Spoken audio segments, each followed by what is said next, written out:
Bien, on reprend. Désolé pour cette interruption du coupure de réseau. On avait terminé le point numéro 2 et on aborde le point numéro 3 qui est aussi l'approbation. Je ne sais pas exactement quand ça a coupé, mais a priori le point numéro 2 a été approuvé à l'unanimité. Le point numéro 3, c'est donc l'approbation de la convention de fourniture d'eau potable de GPA à la commune de l'île de Bréa. Donc je vous rappelle que c'est GPA qui alimente la commune de Bréa en eau potable. On a déjà renouvelé la délégation de service public en eau potable et en assainissement au 1er janvier 2025. Et que le délégataire c'est Veolia, vous le savez tous. Et les deux autres parties qui sont impliquées, c'est GPA et la société qui travaille pour GPA sur les aspects techniques, c'est la société SOR. Donc la convention qu'on vous propose d'approuver aujourd'hui, c'est une convention entre 4 parties, celle que je viens de nommer, et pour définir les modalités de fourniture de l'eau potable en Bréa, ainsi que les modalités financières. Je vous rappelle qu'en 2018, une convention avait été signée pour la fourniture d'eau, qui durait 10 ans, qui devait nous emmener jusqu'en 2028. Mais GPA a décidé d'arrêter la convention comme c'était prévu dans celle-ci, pour des raisons évidentes de changement d'opérateur. Et donc nous avons reçu en recommandé le 13 mars 2025 un courrier de résiliation de convention. On a donc discuté pour mettre en place une nouvelle convention. Il va démarrer en fait au 1er janvier 2026, compte tenu du fait que dans la précédente convention, il était prévu un délai de 12 mois après la notification de la résiliation pour mettre en place la convention suivante. GPA considère Bréa comme un gros consommateur et donc nous a proposé d'utiliser le tarif qu'ils appliquent pour les gros consommateurs de Paimpol, à savoir par exemple les serres Thomas, qui consomment environ la même quantité d'eau que Bréa. Et donc ils ont un tarif spécifique pour les compteurs de 80 mm et plus. Et on a argumenté qu'on n'était quand même pas un consommateur privé et qu'on devait avoir quand même un geste de leur part parce qu'on était une collectivité. Ils ont accepté donc de nous octroyer une réduction de 5% par rapport à ce que paye un gros, voire très gros consommateur privé de Paimpol. Donc c'est le principe de base. On paye la même chose qu'un gros consommateur à 50 000 par an, moins 5%. Après, ce montant, il est partagé à valeur égale entre la commune et le délégataire du service public, comme c'était le cas dans la convention précédente. Ce que l'on rajoute sur la part communale, c'est une taxe de l'agence de l'eau Loire-Bretagne qui est appliquée sur le prélèvement d'eau à la source, et on a préféré prendre l'entièreté de cette taxe de l'agence de l'eau Loire-Bretagne plutôt que de la partager avec Veolia parce qu'ils auraient pu éventuellement mettre une petite marge sur cette taxe. Pour vous donner une idée des chiffres, je vous rappelle que dans la convention précédente, la commune payait un taux fixe de 0,70 € par mètre cube pendant toute la durée de la convention, c'est-à-dire de 2018 jusqu'à 2028, si elle avait été poursuivie. L'opérateur de la DSP, lui, payait 0,70 en 2018, mais il était assujetti une réévaluation de son tarif suivant un index lié à l'inflation. D'après les montants payés par les consommateurs gros débit de l'impôt cette année, en 2025, le coût est de 1,84,98 € par mètre cube, duquel on déduit les 5%. Donc le coût à partager avec Veolia pour la commune au 1er janvier 2026 sera donc de 1,75,73 € par mètre cube.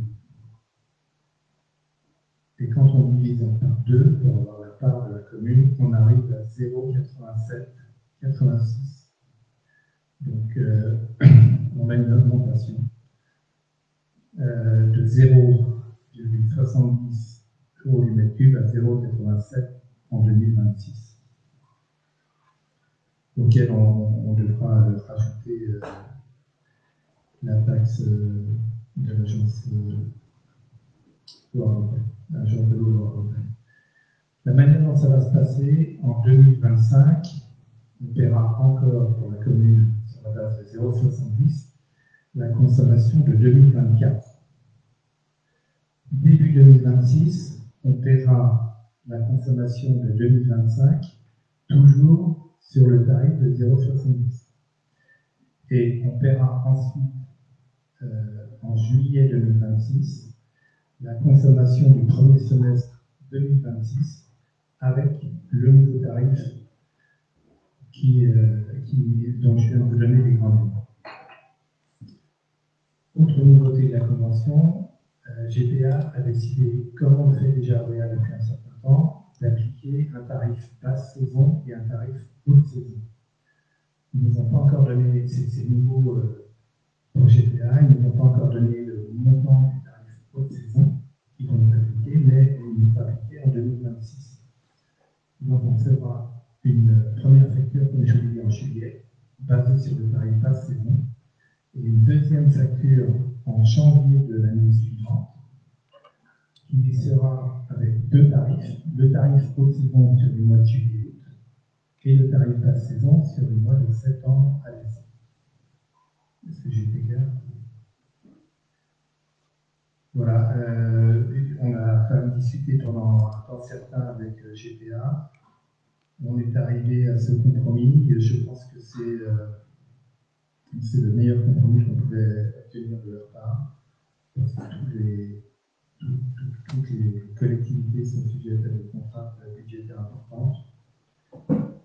Et on avait eu la chance de signer une convention à taux fixe pendant 10 ans. Je pense que c'est une période révolue et qu'on verra plus ce genre de tarif fixe. Mais c'est l'évolution de l'histoire. Voilà, est-ce que vous avez des questions?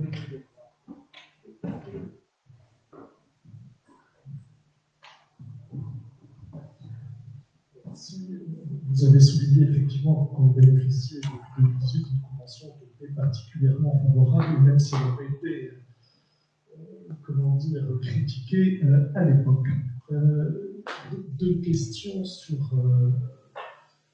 cette convention. Je trouve qu'elle est, on a souvent des conventions qui sont très très longues, avec des dizaines de pages. On a une convention qui tient en quelques pages, pourquoi pas. Néanmoins, il y a un point sur lequel nous voudrions attirer votre attention. Il y a deux façons de fixer un prix. Le prix est déterminé, c'est 3 €, 0,5 €, où il est déterminable, c'est-à-dire déterminable avec des éléments de calcul. Là, il n'est pas déterminé, il n'est pas vraiment déterminable, puisque c'est l'application d'un tarif qui est à la main exclusive de GPA. C'est-à-dire que vous nous avez dit, et c'est ce que nous a présenté Gilles, c'est le tarif gros consommateur. Mais demain, il peut y avoir de nouveaux tarifs qui sont créés, par exemple les séristes, etc. Et on se retrouve avec une commune comme Réa qui serait l'unique comment dire, utilisatrice de ce tarif. je ne sais pas combien de millimètres, 80 millimètres. Compteur de 80 mm et plus. Donc on peut se retrouver demain avec GPA pour des raisons, et ce n'est pas les acteurs d'aujourd'hui, ce peut être des acteurs de demain, qui font augmenter ou baisser, je prends l'hypothèse d'une augmentation, ce montant, ce tarif, sans qu'on ait rien à dire, dans la mesure où ça serait bien le tarif compteur 80 mm qui serait appliqué, mais il s'appliquerait qu'à une collectivité, et c'est nous, et on serait un peu gros gens comme devant. Je pense que le tarif tel qu'il est déterminé là peut être soumis à critique. Alors, il y a une protection, mais je ne sais pas si elle est suffisante. La protection, c'est le délai de dénonciation de la convention qui est de maintenant. Vous nous avez dit tout à l'heure qu'elle avait été dénoncée en mars 2025, application janvier 2026, on est à moins d'un an. Donc on voit qu'on s'est déjà assis un peu sur les délais. Donc il y a sur ce point, à mon avis, une fragilité réelle. Les gens sont tous de bonne foi aujourd'hui. J'ai vu au cours de mon parcours professionnel un tarif qui ne s'appliquait qu'à une société et on faisait évoluer tous les autres.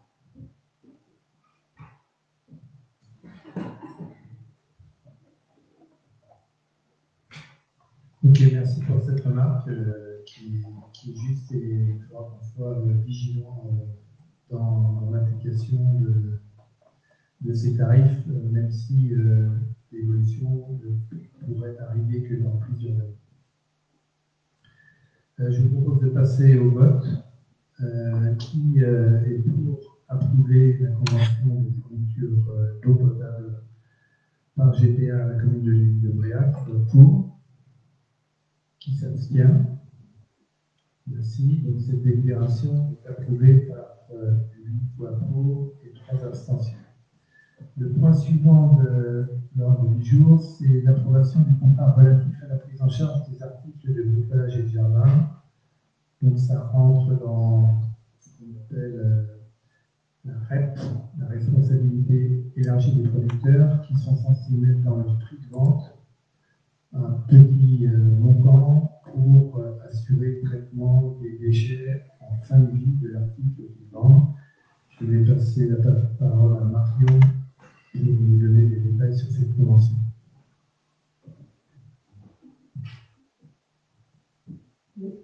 Alors, déjà, c'est un renouvellement d'une convention qu'on a déjà signée l'année dernière. Il n'y a quasiment pas de changement, mais juste au niveau national, la convention a été renouvelée, donc nous, il fallait qu'on la renouvelle aussi. Alors, juste pour rappel, les articles de bricolage et de jardin sont repris. Le transport est pris en charge par l'éco-organisme. Le transport maritime et terrestre, donc ce qui est intéressant pour nous, c'est surtout le transport maritime. Par ailleurs, ils nous reversent une petite somme de l'ordre de 2 000 € pour le fait que c'est nous qui trions les déchets à la déchetterie.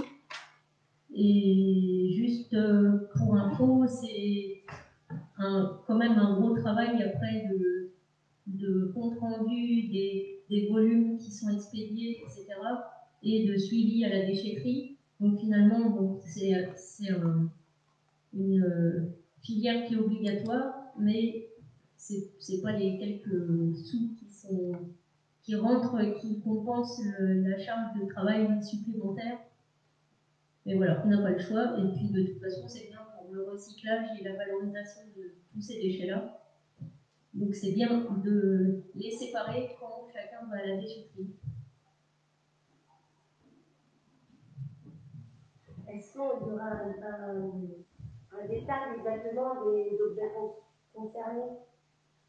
C'est bricolage, jardinage, plutôt électrique, plutôt thermique, plutôt la simple bêche, enfin, c'est comment? C'est assez large. De ce que j'ai compris, c'est assez large.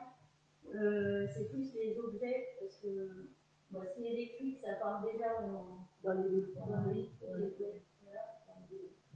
Je pense qu'on va avoir, chaque fois qu'il y a un nouvel éco-organisme qui se met en place sur une filière, on reçoit des planches, des planches qui définissent exactement ce qu'ils vont accepter et ce qu'ils ne vont pas accepter. Donc là, c'est un nouvel éco-organisme qui se met en place et je pense que comme d'habitude, on recevra ce qui est consigne de tri afférent à cette nouvelle filière. En réalité, c'est déjà en place, mais je ne connais pas le détail, mais on va demander aux agents à la déchetterie qui connaissent leur travail, mais moi, je n'ai pas le détail. Est-ce que vous avez des commentaires? Ok, donc je propose de passer au vote. Donc, qui vote pour l'opportunité de m'autoriser qui vote pour la signature de la convention éco-organisme sur les articles de jardin et de bricolage? Qui vote pour? Merci. Donc, cette déclaration est approuvée à l'unanimité. Le point numéro 5, décision modificative numéro 1, budget annexe eau et assainissement. C'est juste un sujet tout à fait technique. On avait prévu de procéder aux écritures d'amortissement des immobilisations au chapitre 040, 042 2808. On a eu une remarque de la part de la trésorerie, voilà, qui nous a demandé d'inscrire ces amortissements au chapitre 040 2803. Il n'y a aucun impact financier, c'est simplement vraiment un problème technique. Donc, merci. Donc, je vous propose de passer directement au vote. Pour m'autoriser à prendre la décision modificative sur le budget annexe eau et assainissement tel que je l'ai présenté, qui vote pour. Merci. Donc cette décision est approuvée à l'unanimité. Le point suivant, c'est le point numéro 6, c'est donc l'approbation pour l'attribution des marchés de travaux concernant la restructuration de l'immeuble des Rocs. Donc je vous rappelle, on en a parlé reprise, la restructuration du immeuble des Rocs, elle va permettre l'aménagement de nouvelles grilles, d'un espace de coworking, d'une maison destinée à la petite enfance et surtout de 7 logements pour actifs et de 6 logements pour saisonniers. On avait déjà parlé du financement de ces projets pour lesquels on a obtenu des subventions assez importantes dans le cadre du CPER des îles, avec du FNADT et des subventions régionales. Et puis, on avait obtenu également, de la part de l'État, une DETR à hauteur de 100 000 € pour l'année 2025. Je vous rappelle également qu'on a missionné la Seine-Braise pour l'assistance à la maîtrise d'ouvrage, et qu'on avait retenu d'un atelier d'architecture pour la maîtrise d'œuvre. On a fait un certain nombre de diagnostics, et dans le cadre du diagnostic, on a constaté des anomalies sur le réseau PRD, et on a donc décidé de faire appel à une maîtrise d'œuvre complémentaire qui s'appelle ArtGeo, spécialisée dans ces aménagements de VRD et puis quelques aménagements extérieurs.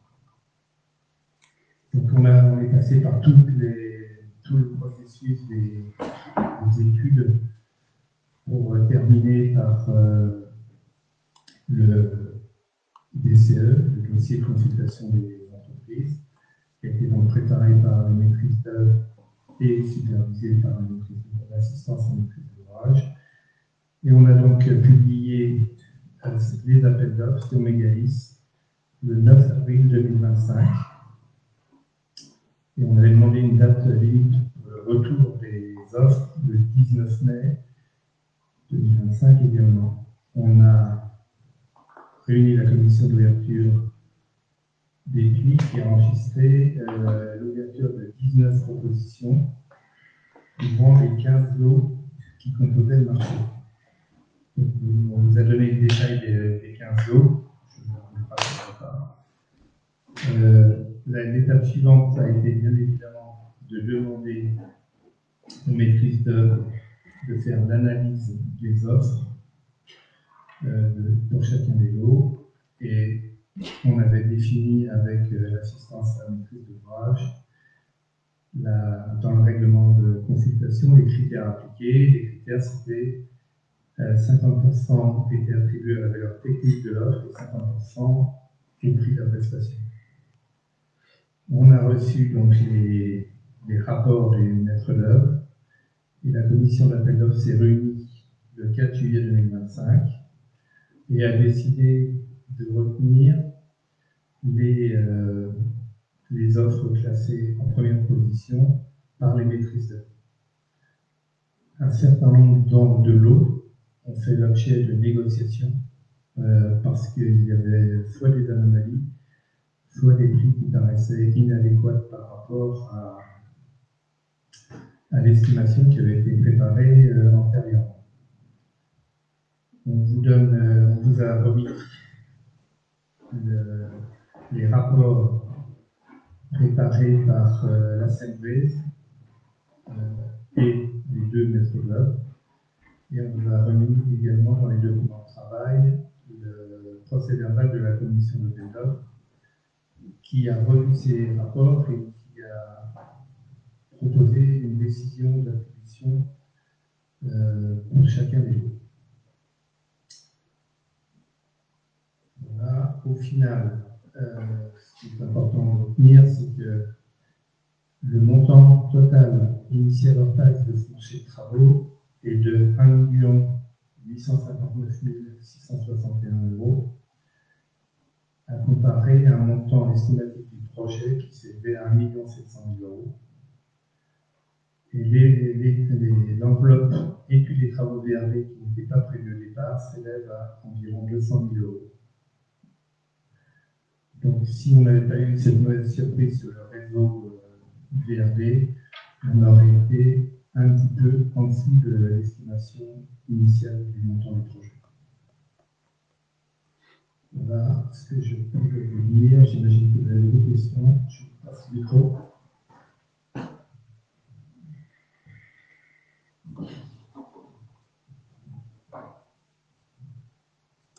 Oui, merci. On a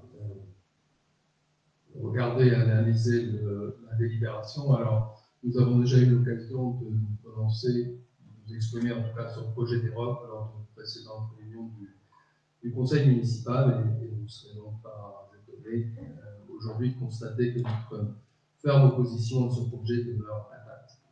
Alors, vous demandez aujourd'hui un vote pour l'attribution des marchés de travaux pour la transformation de cet immeuble. Le montant en jeu pour l'ensemble du projet est le plus important jamais envisagé par la commune. Et vous demandez ce vote qui va engager la commune pour des décennies à venir, à 8 mois des élections municipales, et sans que les Moyens-Rhin aient jamais pu s'exprimer sur ce dossier, soit à l'occasion d'une élection ou d'un référendum. Et là est le fondement de notre opposition à ce dossier. En démocratie, le peuple est souverain et doit en connaissance de cause. Il n'a pas voté sur l'acquisition de ce que vous avez qualifié d'opportunité, je mets des guillemets. Les plans d'aménagement n'ont jamais été présentés au Conseil ni à la population. Nous, du moins les membres de l'opposition, attendons toujours la visite que vous nous aviez promise du site. Nous vous avons déjà demandé de reporter les travaux après la prochaine élection, ce que vous aviez refusé lors d'une précédente réunion du Conseil. Aujourd'hui, vous confirmez votre refus en présentant cette délibération au vote. On peut que se désoler pour rien. Mais venons-en au fait. Vous nous présentez un déchiffrage de lots à attribuer aux entreprises. On notera au passage qu'aucune entreprise réactive ne figure dans la liste. Le total des lots dépasse largement le chiffrage prévisionnel que vous aviez présenté en juillet 2023. Et inutile de dire que les hypothèses retenues pour justifier l'achat de l'immeuble et de sa transformation se sont toutes avérées optimistes, tant sur les coûts que sur les délais. Le coût des travaux était estimé à 1 100 000 €, auquel s'ajoutaient 552 885 € pour couvrir les études, les aléas et révisions du prix, ainsi que l'assistance maîtrise d'ouvrage, soit un total de 1 652 895 €. Extrait ces chiffres et ces phrases du dossier présenté en conseil municipal. Aujourd'hui, le chiffrage global des travaux est de 1 859 869 €, soit 12,5% plus élevé, mais auquel s'ajoute, vous l'avez dit tout à l'heure, encore 200 000 € non prévus pour les études et travaux PRV. On arrive donc à un total de 2 059 000 € hors taxe, soit 25% plus cher que votre prévisionnel. Il n'y a aucune indication de délai de réalisation dans le dossier et encore moins un plan de financement clair de ces travaux. Comment imaginer demander un vote pour approuver plus de 2 millions € de dépenses sans aucune indication de comment cela va être financé? Il y a des nouveaux montants de dépenses, nous sommes en droit, je crois, d'avoir un tableau de financement global, ça serait la moindre des choses. Quel est le détail du plan de financement compte tenu de ces surcoûts qui apparaissent et que nous avions annoncés? Certes, vous avez déjà massivement augmenté la taxe d'habitation, et vous aviez aussi envisagé plus de 750 000 € de subventions publiques pour ces travaux. Est-il encore raisonnable d'imaginer l'obtention de tels montants de subventions, sachant que de l'État, sachant dans quel état se trouvent les finances publiques en France? Les annonces sont bien entendues dès la semaine prochaine et qui ne vont certainement pas ouvrir les vannes financières. Reste l'emprunt. Voilà donc résumé notre opposition à ce dossier, tant sur le fond que sur la forme. Merci. Je vais répondre en partie à certaines de vos questions. Et d'abord sur le plan de financement, il n'a quasiment pas changé. On a monté un tout petit peu le montant total et aujourd'hui on se base sur un montant à 3,6 millions hors taxe, qui se décompose en 1,6 million d'achats et 2 millions de travaux. Où est ce plan de financement? À quel moment l'avez-vous On vous avait donné un plan de financement avec, on avait présenté le projet initialement. Et le plan de financement, il n'a quasiment pas changé. On ne peut pas le deviner, ça. Vous avez des surcoûts, on ne peut pas deviner quelle est la part des subventions. Alors, je vais vous donner le montant. Vous avez questionné le montant des subventions. Mais il me semble que vous avez déjà dit que le montant des subventions, on avait obtenu déjà 900 000 € de subventions par convention signée. Et ça, c'est des suites à un certain nombre d'autorisations que vous avez demandées sur des demandes de financement qui ont été faites en 2023 et en 2024.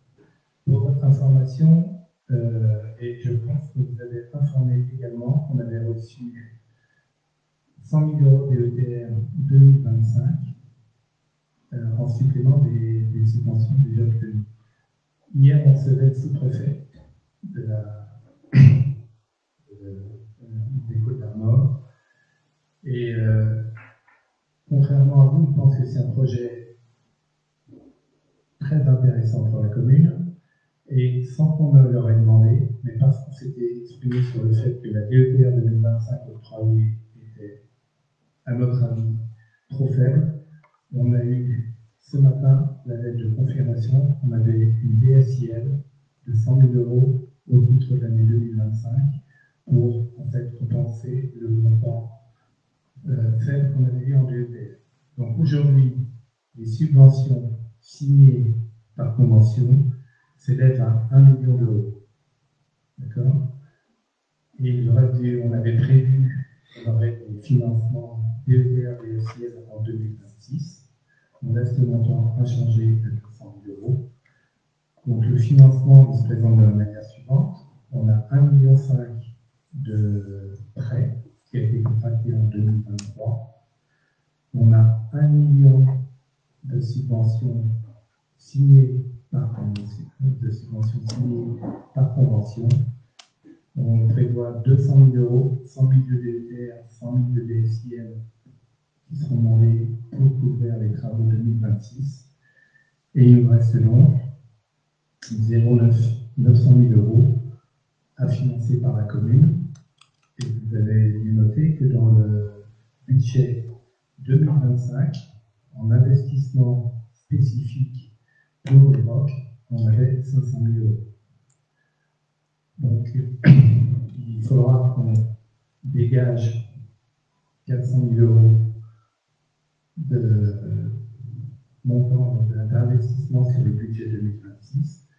Et vous avez mentionné vous-même que, compte tenu de l'augmentation de la taxe d'habitation sur les résidences secondaires, on dégage aujourd'hui une marge brute de l'ordre de 500 000 euros, qui représente exactement le montant dont on a besoin pour 2026.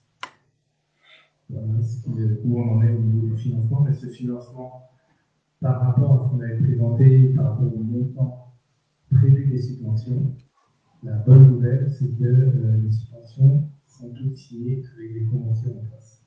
Après, au-delà du financement, c'est un projet qui va quand même faire 7 logements à l'année, 6 logements pour les saisonniers, espace de coworking, minimum. Je pense que pour là, c'est quand même important. On en a parlé déjà de l'instance municipaux. L'important, c'est d'avoir une école, d'avoir des commerces qui tournent le plus longtemps possible dans l'année. Et pour ça, il faut des résidents qui habitent à l'année sur l'île. Donc, je pense que structurellement, c'est un projet très, très bénéfique pour eux. On n'aurait pas pu trouver autant de logements pour un montant comme ça. De toute façon, les logements, on n'en trouvait pas. On a dû chercher la réhabilitation des maisons et on n'en trouvait pas. Et les logements, peut-être que ce n'est pas un sujet important pour vous, mais pour nous, c'est vraiment important au niveau du quotidien. On le sait, les demandes de logement, on en a tous les jours. Les gens viennent nous voir, ils veulent être logés correctement, décemment, dans un temps d'école. Et il fallait trouver une solution pour trouver du logement. Alors, j'apprécie pas trop l'opposition vous et nous, comme si on n'était pas dans la même commune. Juste sur ce sujet-là, on n'est pas d'accord. Juste, voilà, on va dire qu'on est opposés, mais on n'est pas d'accord. On n'est pas d'accord. Et là, on n'est pas d'accord, c'est que vous mettez, selon nous, la charnière dans les deux. C'est-à-dire que de loger des gens alors qu'il n'y a pas d'activité. Aujourd'hui, il y a plus de départs qu'il n'y a d'arrivées. Il y a des logements vacants aujourd'hui. Il n'y a pas de demande. Il y a des entreprises à vendre. Il n'y a pas d'acheteurs. Il n'y a pas d'acheteurs aujourd'hui pour les entreprises qui sont à vendre. Et une des raisons pour lesquelles il n'y a pas d'acheteurs, c'est que, et ce n'est pas une question de logement, c'est de l'activité des familles, ce qu'elles vont faire, les épouses, quand c'est un travail qui concerne un travail masculin, on va dire, un homme. Donc l'activité est un sujet, et de loger des gens alors que, parce que c'est énorme, hein, en termes d'abord d'engagement,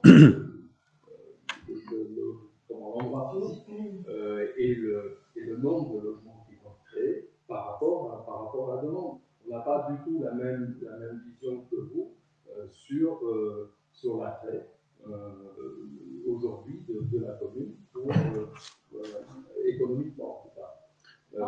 Maintenant, le financement, ce projet, il a un deuxième inconvénient, c'est qu'il empêche la commune de faire quoi que ce soit d'autre, puisque ça va consommer la totalité de nos ressources disponibles. Donc vous aurez, il y a beaucoup d'autres investissements à envisager, il y a d'autres dépenses qu'il faudra faire dans les années à venir, et là on va être très très serré. Le tableau de financement, tout ce que vous avez dit là sur l'obtention de subventions, jamais, je veux dire, on ne peut pas reconstituer des briques comme ça qui n'ont jamais été communiquées. Il n'y a aucun moyen pour nous de savoir qu'il y avait 1 million de subventions. Dans le dossier de 2023, il y avait 759 000 qui étaient demandées.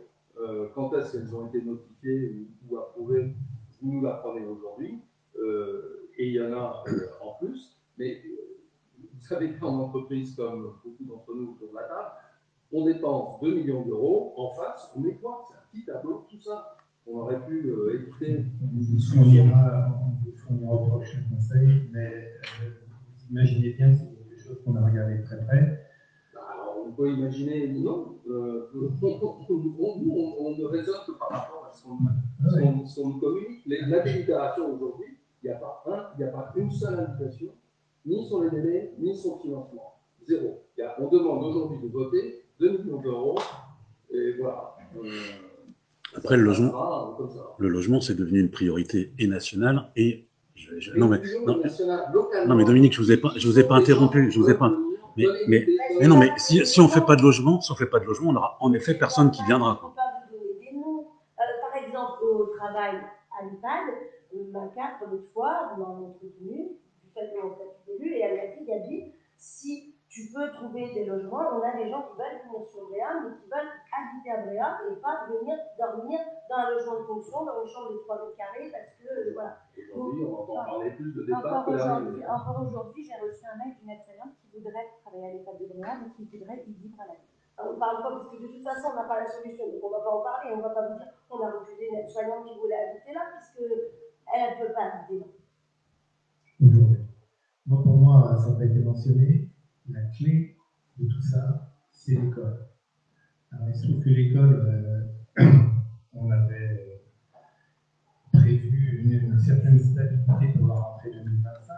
Il y a eu un certain nombre de départs annoncés. On a réussi à compenser ces départs. Et aujourd'hui, la dernière évaluation, c'est qu'il y aura toujours 24 élèves à l'école à la rentrée 2025-2026. Par contre, on a connaissance d'un certain nombre de départs durant le courant de 2025-2026 et il va falloir compenser absolument ces départs de manière à ne pas se retrouver dans une situation de lit de bas où la baisse sensible du nombre d'enfants a entraîné une décision de l'inspection académique de réduire le nombre d'enseignants à une seule enseignante. Et je crois que je vous avais déjà dit que la conséquence, il y avait 17 enfants, l'inspection académique a dit 17 enfants, un poste d'enseignant suffit. Les parents considéraient qu'un enseignant pour des enfants de 2 pour 17 enfants qui avaient de 2 ans à 11 ans, ça n'était pas possible. Et il y a 5 parents qui ont dit que si ça restait tel quel, ils enlevaient leurs enfants et l'école descendait d'un seul coup à 12 enfants. L'expérience des autres villes du tournant, c'est que dès qu'une école est avec un enseignant, ça stagne autour de, en général, 10 enfants à l'école, et puis ça baisse progressivement. Et il n'y a pas de parents aujourd'hui qui vont venir dans une école avec un enseignant qui assure toute seule, un enseignant ou une enseignante qui assure toute seule l'éducation d'un petit en maternelle jusqu'à un enseignant. Et pour moi, c'est fondamental. Il faut absolument qu'on garde l'école avec 2 enseignants parce que là, on a un enseignement de qualité. Les classes sont relativement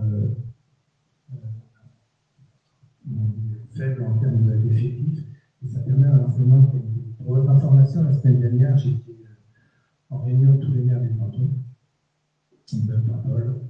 Et le sujet numéro 1 dont on a parlé, c'est la carte scolaire.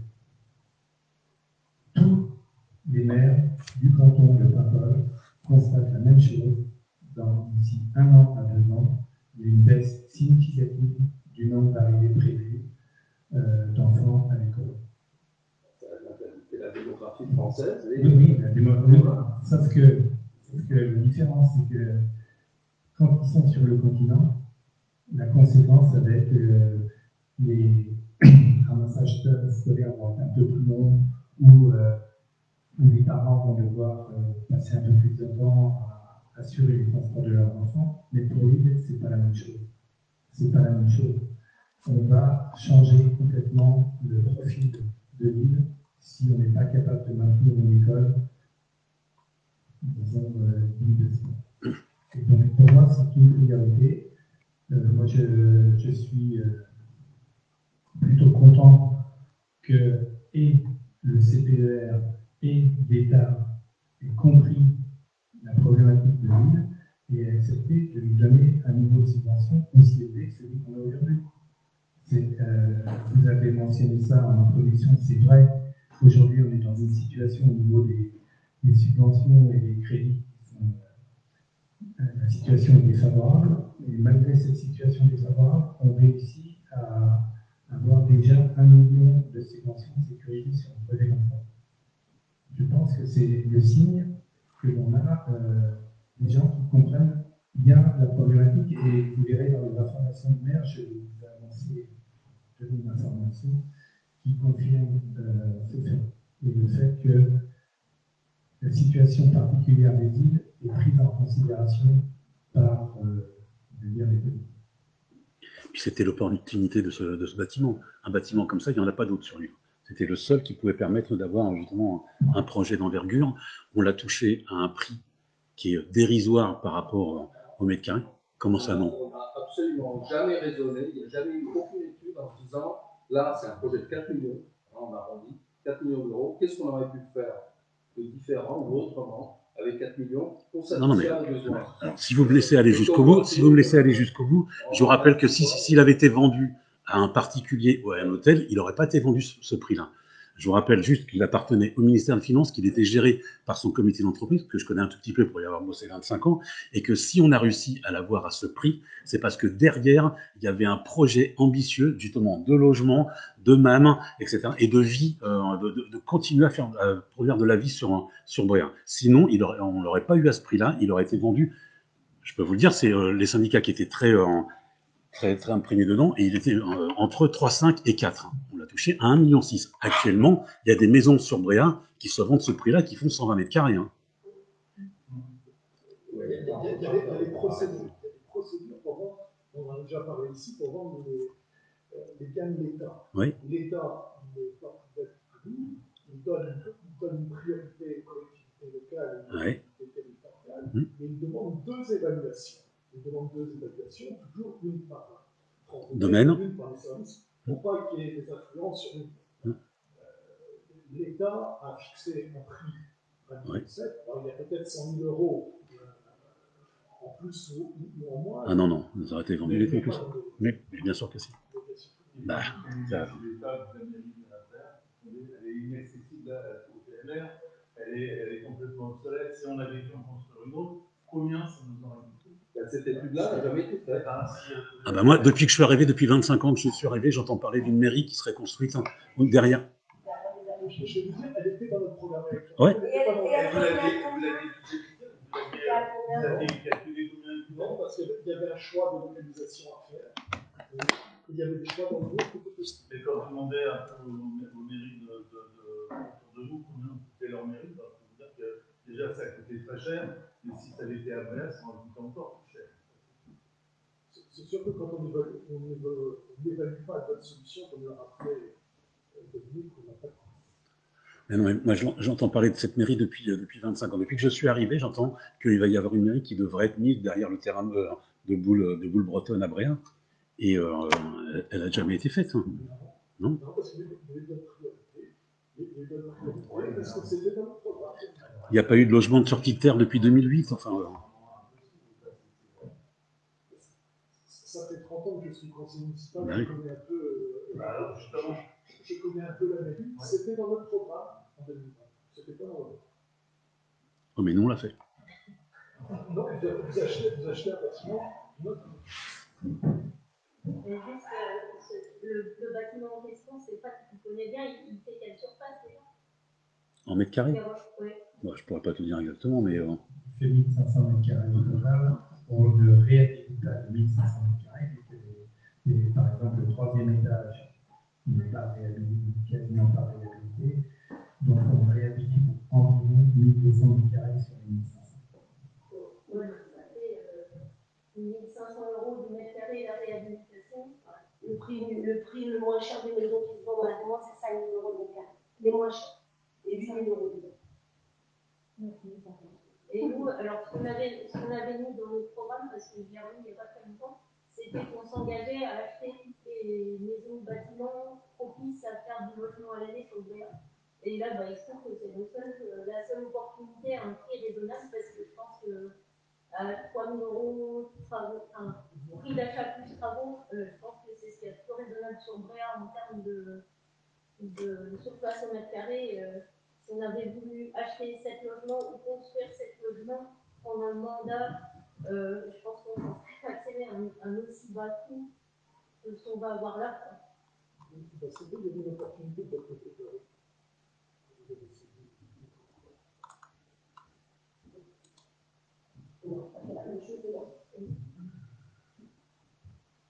Bien, s'il n'y a pas de commentaires, je vous propose de passer au vote. Oui. Moi, j'ai un commentaire.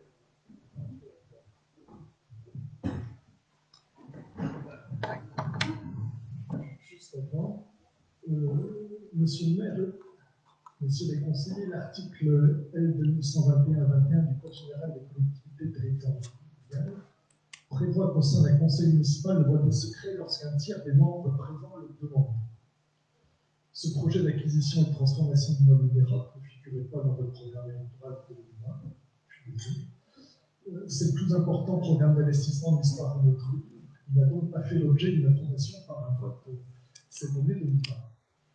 Il n'a pas non plus fait ensuite l'objet d'une ratification populaire par un référendum, par exemple. Et nous sommes environ 8 mois de la fin de ce mois.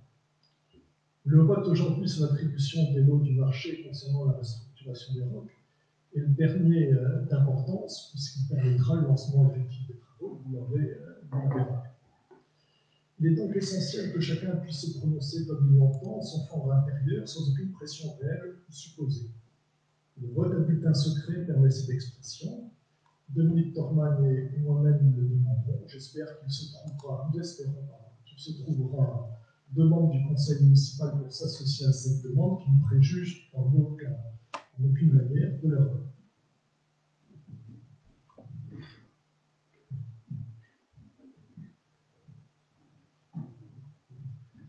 Bah, écoutez, moi, je n'ai pas de problème à accepter votre demande de vote à bulletin secret. Je peux faire personne qui soit d'accord pour faire le vote. Il doit y avoir Émeric aussi à l'écoute, lui. Oui. Non, c'est les présents. C'est les présents.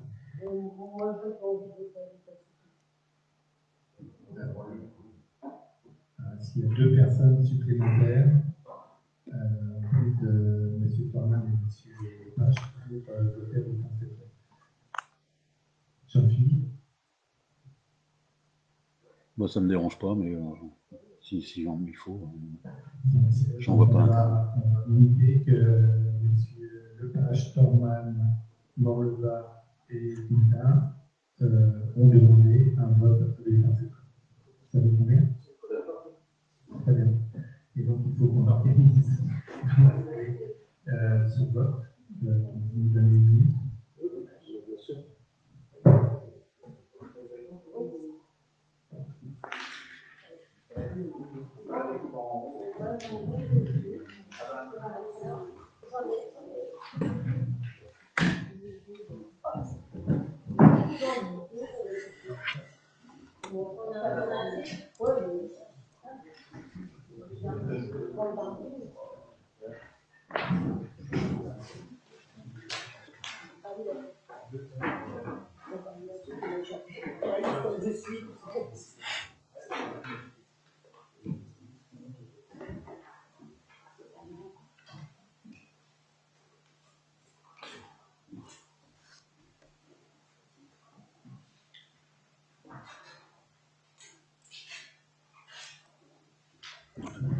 On va demander au public de sortir. Il faut que le public sorte aussi.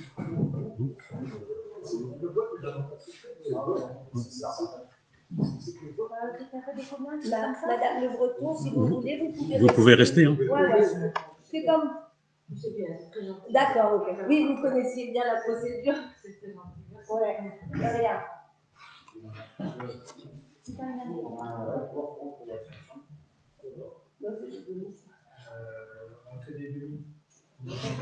Maman, je fais des points. Bah oui, d'accord, moi c'est ça. Moi je suis économe. Bah bien sûr. Ah non. Et Stéphane, Stéphane non plus, d'accord.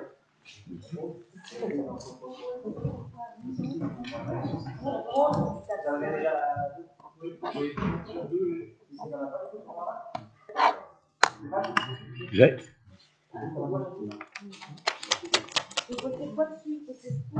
Pour, contre ou abstention? Je pense qu'on est tous d'accord pour indiquer sur le bulletin pour, abstention, contre.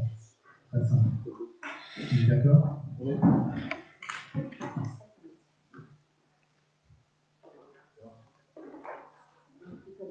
C'est Juliane qui les ramasse.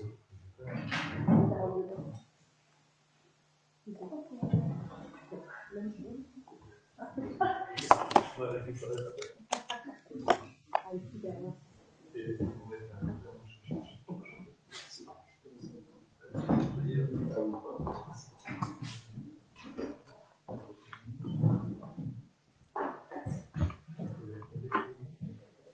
Si vous avez une objection, je demande à Julienne de dépouiller après avoir compté. Si on va bien, on putain. Pas d'objection?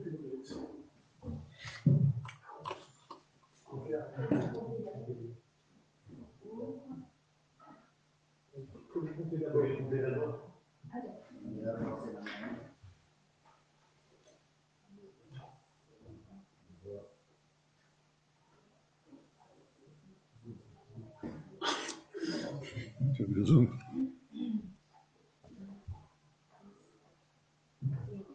On a bien 11 bulletins. Pour 1, 2, 3 pour, 4 pour, 1 contre, 2 contre, 3 contre, 5 pour, 3 contre, 6 pour, 3 contre, une abstention. Donc, le vote, il y a 7 pour, une abstention et 3 contre. Merci.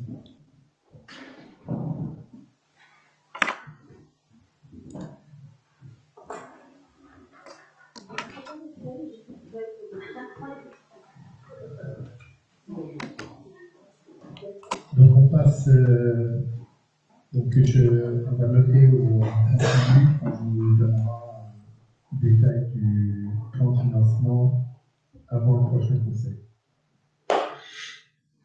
Le point numéro 7, c'est un point technique, c'est l'approbation du rapport du mandataire sur l'exercice 2024 pour la Seine-Bréze.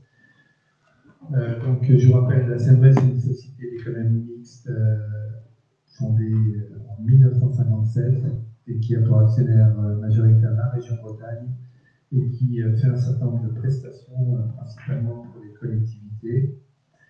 Et en ce qui concerne la commune de Bréa, comme je l'ai dit précédemment, la Seine-Bréze assure une mission d'assistance à maîtrise d'ouvrage dans le cadre du projet de restructuration du Neuf des Rocs.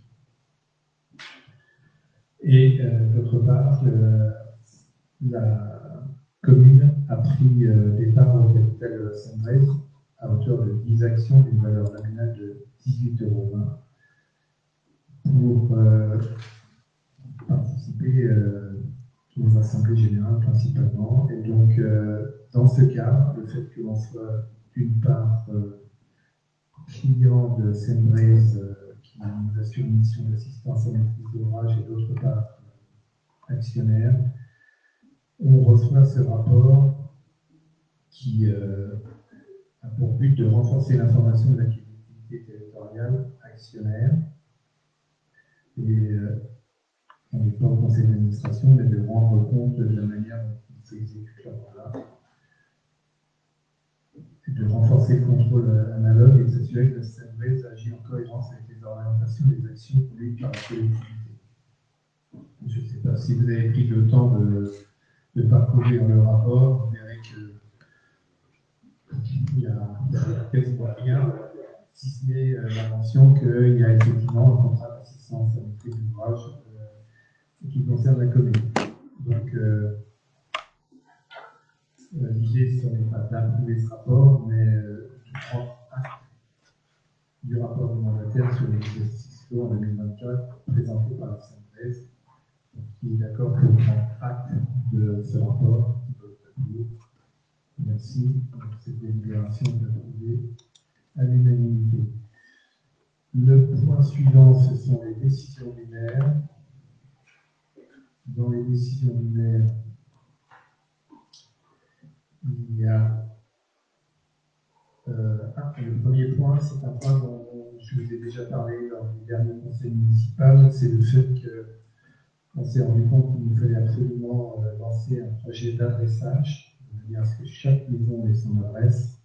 Et donc, on a passé un contrat d'assistance avec La Poste pour un montant de 6 133,21 €.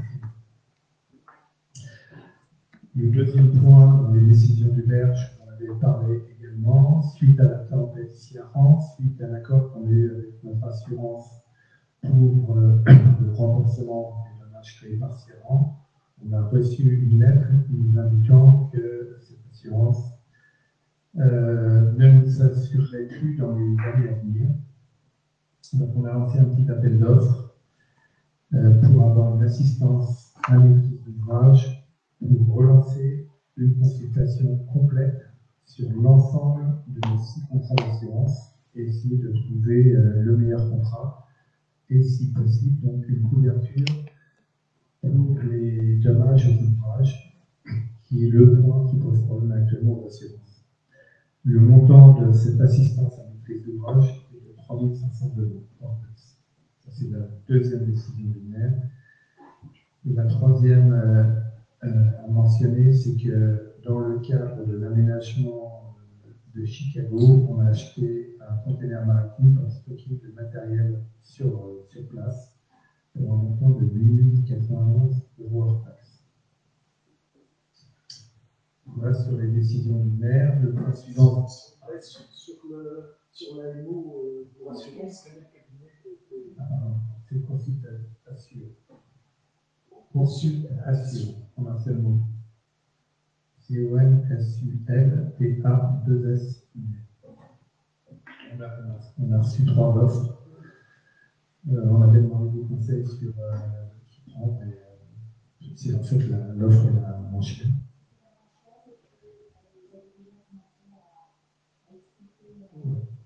La méthodologie qu'ils proposent pour consulter, faire un dossier de consultation complète est la même. Dans les infos du maire, au point numéro 9, premier point, je vous rappelle qu'il y aura un feu d'artifice dimanche soir, 13 juillet, qui sera tiré depuis la chapelle Saint-Michel. Une fois qu'il fera mémoire, et actuellement c'est entre 23h et 23h30. Après le feu d'artifice, il y aura un bal sur la place du Louvre avec la présence de musique et un DJ, et qu'il y aura une buvette qui sera organisée par l'association des Scènes de Verre, ce qui leur permet de collecter un petit peu de recettes et puis d'utiliser éventuellement les derniers stocks qui leur restent suite au feu de Verre. Le deuxième point en information, c'est qu'un nouvel arrêté a été pris qui place la commune de l'Île-d'Auréat en commune risque incendie. On en avait déjà parlé une fois, mais aujourd'hui le décret est paru. Alors ce décret n'est pas grand-chose, il redéfinit simplement la liste de toutes les communes de France qui sont classées en risque incendie. L'intérêt pour la commune, c'est qu'une fois qu'on est classé risque incendie, on peut prendre des mesures spécifiques pour notamment protéger les biens et les habitations en demandant des mesures des périmètres de sécurité pour les maisons, ce genre de choses. Alors j'ai l'intention de demander de me rapprocher de Pascal Bézou, parce que vous avez dû entendre dans les informations que dans le milieu de la France, il y a un certain nombre de communes qui ont renoncé à leur feu d'artifice. Je pense qu'on n'est pas dans cette situation, mais j'avais l'intention, néanmoins, de les contacter demain pour être sûr qu'on se sentait en confiance et que s'il y avait à prévoir un peu d'arrosage préventif ou avoir un vélo de citerne sur place au moment du tirage du feu, on fera ce qu'il faut. Mais on va être en contact avec la caserne. Troisième point d'information, la région Bretagne Bretagne a voté lors de sa dernière commission permanente la VMRR, donc ça veut dire versement mobilité régionale et rurale. Alors c'est en fait une nouvelle taxe qui est instituée par la région. C'est autorisé par la loi des finances 2025 et ça sera destiné au financement des services et des infrastructures de transport pour la Bretagne. Alors pourquoi je vous en parle? C'est parce qu'il va être impacté, compte tenu du fait que le principe de cette taxe, c'est 0,15% de masse salariale pour les entreprises ou les collectivités de plus de 15 personnes. Et la commune va être impactée, l'État va être impacté. Donc il y a eu pas mal de réactions lorsque la région a annoncé son intention de prendre cette taxe. Mais in fine, elle a été votée à une très forte majorité par les différents partis constituant le conseil régional. C'était un peu surprenant parce qu'il y avait, on sentait une forte opposition, mais ça a été voté assez facilement. La seule autre région qui a utilisé la loi des finances 2025 pour instituer cette taxe, c'est la région de France. Les autres régions n'ont pas utilisé ce nouveau mécanisme. Pour nous 0,15%, pour la commune, c'est 1 000 euros. Non, c'est 1 000 euros.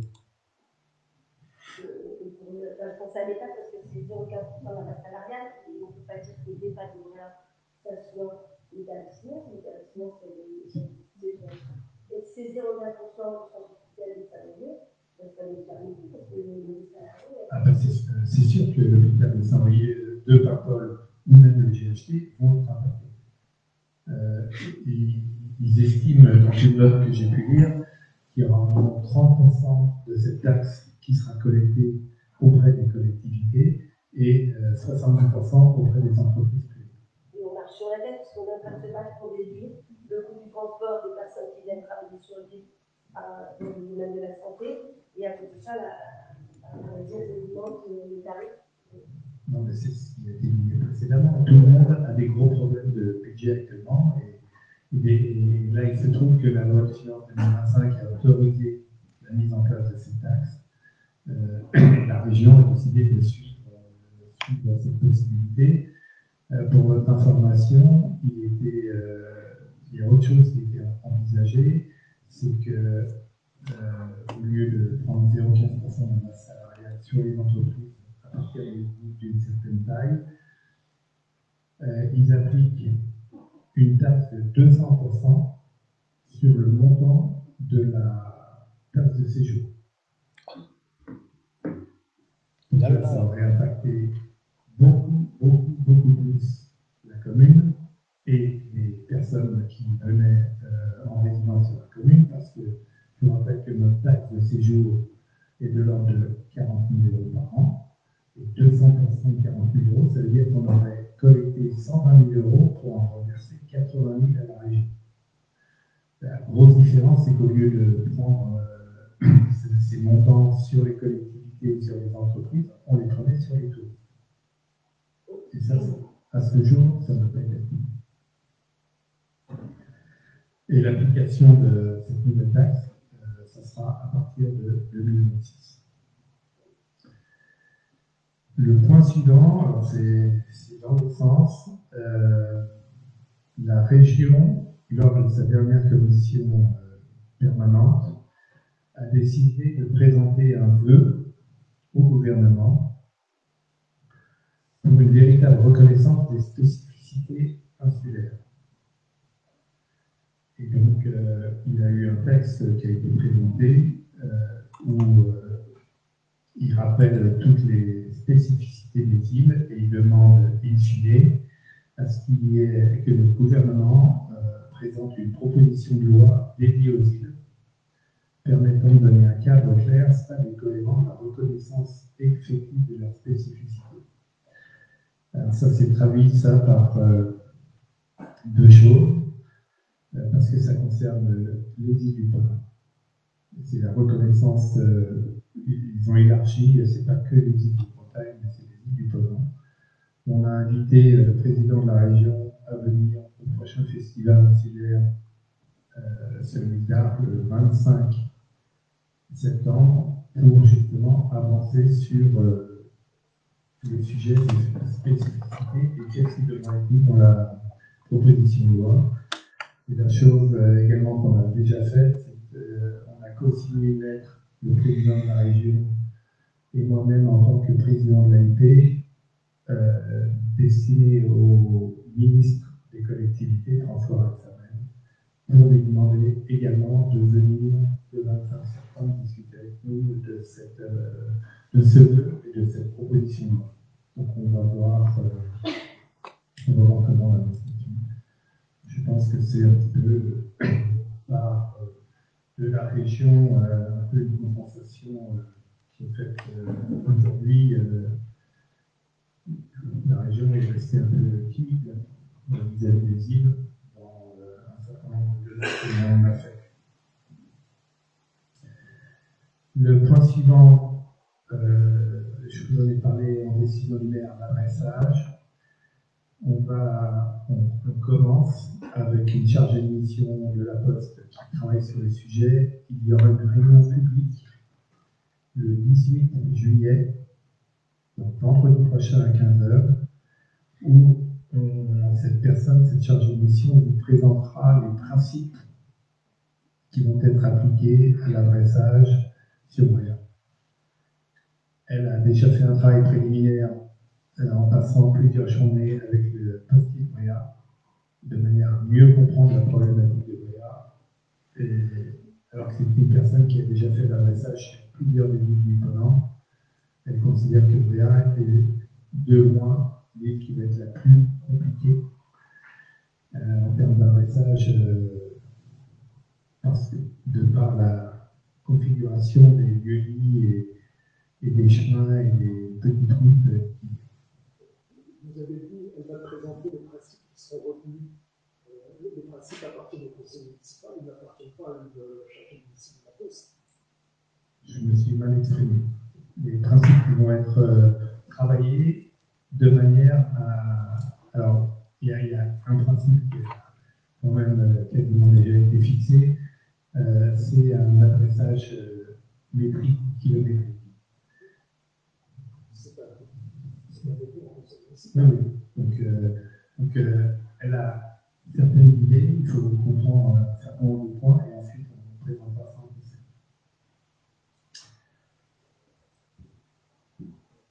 Le point suivant, on en a déjà aussi parlé, c'est le lancement des études du trait de côte. Donc, au dernier conseil municipal, je vous ai mentionné qu'on avait passé un marché avec le CEREMA. Au mois de septembre, il va y avoir une période de collecte d'informations auprès des habitants de Bréa qui ont pu être témoins de certains événements concernant le trait de côte, de manière à les comparer avec leur modèle existant et commencer les études. Donc, on vous sollicitera au mois de septembre pour ça.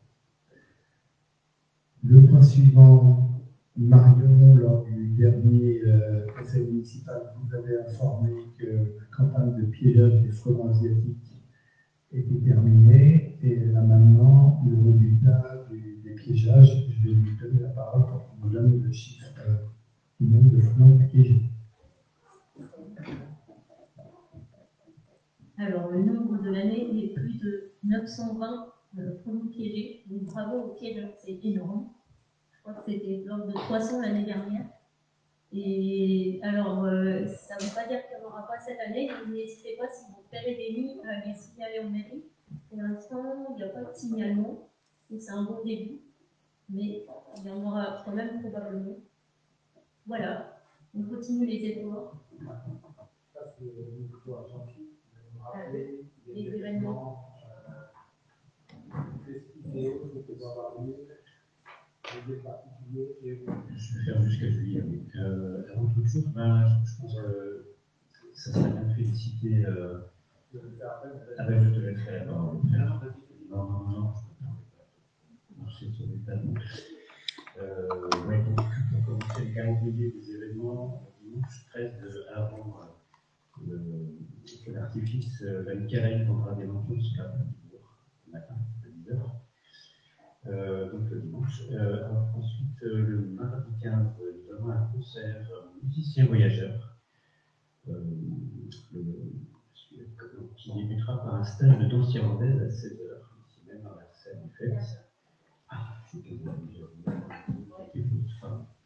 Qui a dû changer entre temps. Donc, dans l'après-midi, il y aura une initiation à la danse irlandaise. Donc, le concert aura lieu le soir par Acoustic Wild Strike, 20h30, salle des fêtes, organisée par Perpignan. Ensuite, le dimanche 20 juillet, ce sera un grenier organisé par le comité de village, place du Bourg, je pense que ça commencera assez tôt le matin. Et puis, événement aussi important de ce mois de juillet, c'est l'exposition photo au rocher de Yon Babéanou, qui est organisée par le courant d'art. Le vernissage aura lieu le jeudi 24 juillet à 17h. Et il y aura plusieurs choses qui se dérouleront, notamment un atelier le lundi 28 et un autre atelier le mercredi 30. Voilà. Et je terminerai juste par une petite touche musicale par un très bon concert organisé par l'éphémère, le concert du pianiste Nicolas Dietkin qui aura lieu le dimanche 3 août à 20h30. Voilà. Merci.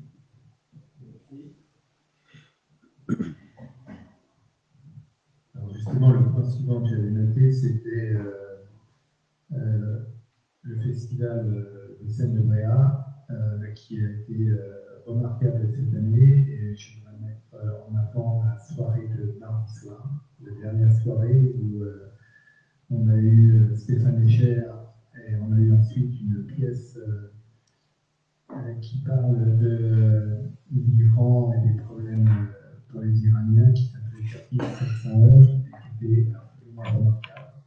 Et pour moi, c'était juste la confirmation de la programmation exceptionnelle qu'on a eue cette année. Et je pense qu'il faut féliciter Caroline qui a mis en place cette programmation, tous les bénévoles qui ont participé à ce festival et qui ont permis de conserver cette ambiance tout à fait remarquable pendant les 4 jours. Aujourd'hui, c'est en plein démontage, c'est presque fini. J'étais à la Citadelle hier et c'était bien lancé, mais c'est un événement remarquable qui, pour moi, marque clairement maintenant le démarrage de la saison estivale. Donc, merci à tous ceux qui ont participé d'une manière ou d'une autre.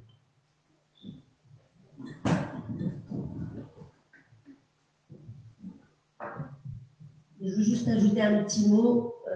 Je pense qu'on peut rendre hommage à Eugène Purton. C'était aujourd'hui la cérémonie de son départ. Et puis, dit Loulou pour tout le monde sur Bréa. C'était quelqu'un de connu, d'apprécié.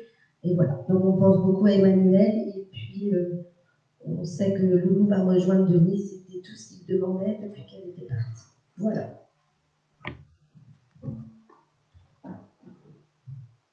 Alors, tout dernier point dans les infos du maire, le prochain pré-info va sortir avant la fin du mois de juillet. Donc, je pense entre le 20 et le 25. Il sera distribué dans les boîtes aux lettres et puis, comme d'habitude, on le mettra à disposition dans un certain nombre de magasins. Mais ça sera fait avant la fin du mois. Voilà pour les infos. On passe au point suivant, c'est les questions diverses. Est-ce que vous avez des questions ?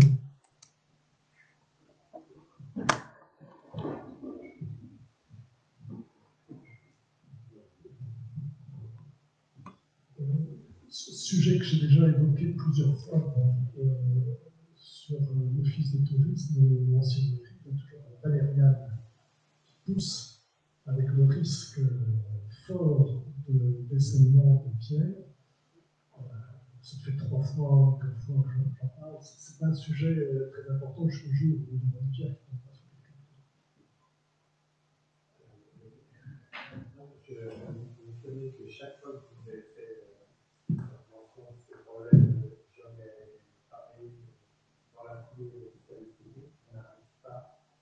maintenant, on n'arrête pas de obtenir des entreprises qui a un marché offert de travail qui est énorme. Il faut que changer d'entreprise. Le jour où il y a un accident, personne ne se parle.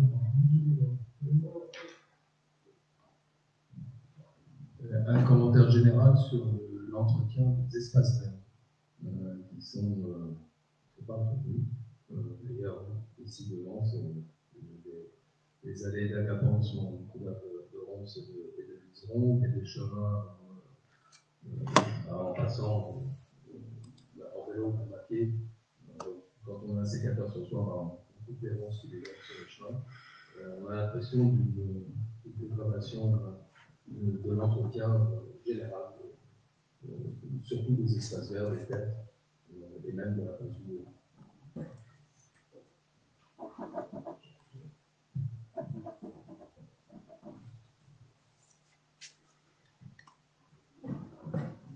Alors, je suis d'accord avec vous, ce commentaire m'a déjà été remonté par plusieurs personnes.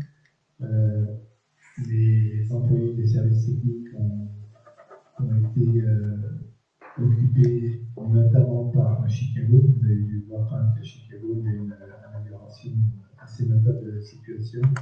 Et on a eu la mise en place du compacteur.